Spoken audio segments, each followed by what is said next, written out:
So this is an attempt to think outside the box about the kind of system that might be emerging from this crisis, the kind of system that's sort of organically emerging. I'm imagining a world in which asset managers are managing money, client capital here for other people. In old style asset management, they would just hold these risky bonds, say, directly.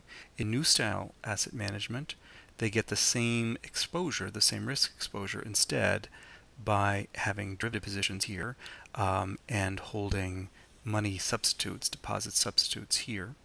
And I'm showing the shadow bank as being just the mirror image of this kind of asset manager, holding risky bonds, hedging the risk out with derivative exposure here, and funding the whole operation in the wholesale money markets here.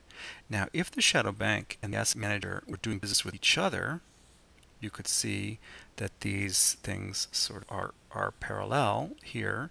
Um, they would understand these exposures. The asset manager would understand that the client capital is, in fact, the capital that is absorbing the risk in the risky bonds. Okay, but they're not doing business with each other directly. They're doing business through a global bank, which is dealing with the funding